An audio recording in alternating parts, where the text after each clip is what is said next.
Hello children, Structure of the Atom, Class 9, Subject Science, Chapter 1 and this is the Part 5.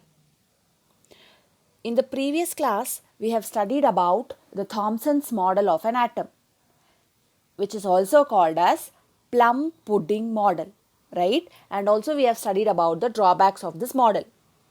In today's class, we will be studying about Rutherford's model of an atom. So, in order to understand the structure of an atom, Rutherford performed the experiment as scattering experiment. So, he is Mr. Rutherford. So, what did he do? He took gold foil and passed alpha rays through it, as you all can see in this diagram. Okay, so what do you mean by alpha rays? Alpha rays are nothing but they are positively charged rays which consists of helium nucleus. Okay, so and also alpha rays are unstable in its nature.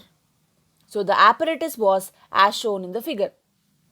Now look at the diagram. So this is the source of alpha particle and this is the gold foil.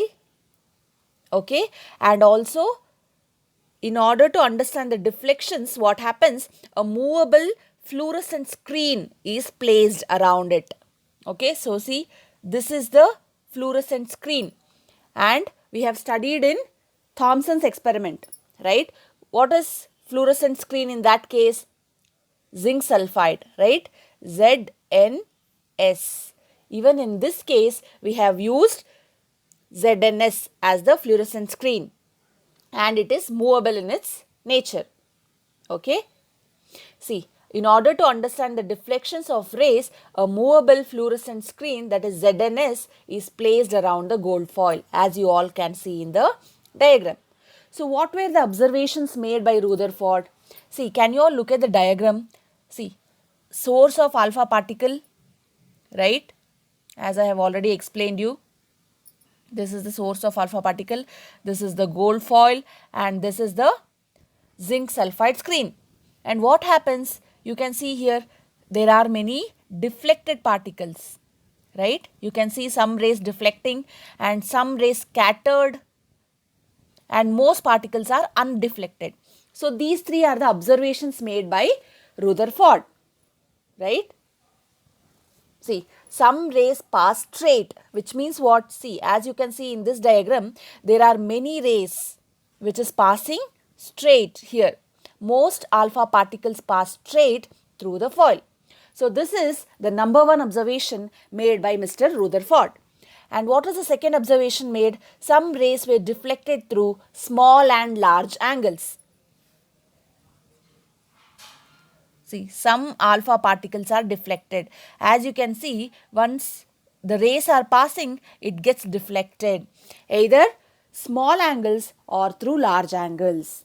And what is the third observation made? Some rays rebounded, which means they are bouncing back. See, part C, you can see here, some rays are rebounding. So, these three are the observations made by Rutherford. And what is the reason behind this is the question, right? So, let us recall again the three observations made by Mr. Rutherford is some rays passed straight, some rays were deflected through small and large angles and some rays were rebounded. And let's look at the conclusion. So, why is that some rays pass straight? Because most of the space in an atom is empty, which means what?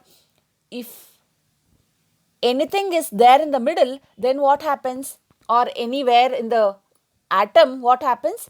There will be some kind of deflections. Whereas, if most of the space in an atom is empty, then what happens? Almost all the rays passes straight. Okay, so this is the reason for the first observation made by Rutherford.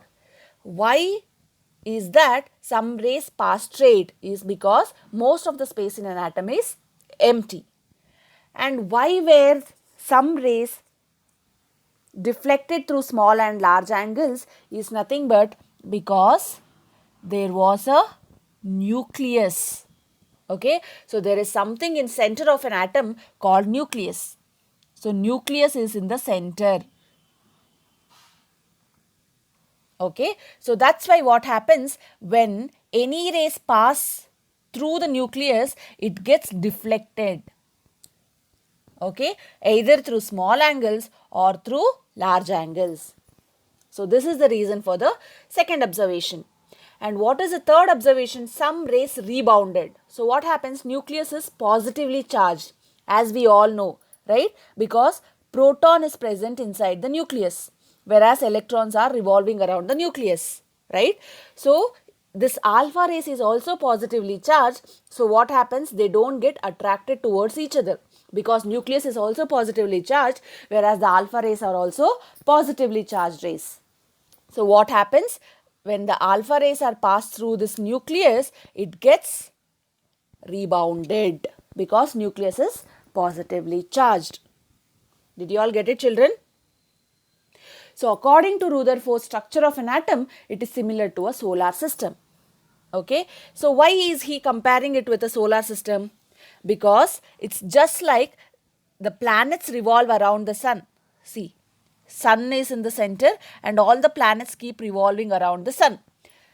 Just like that, the electrons are also revolving around the nucleus. That is why he is comparing his structure with the solar system.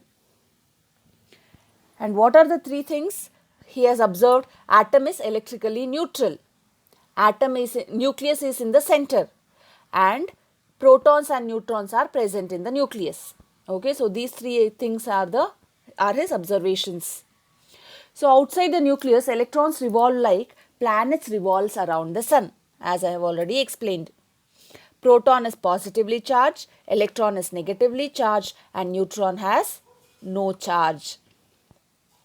And even though he has explained about the structure of an atom, he could not explain one thing. So what is that one thing?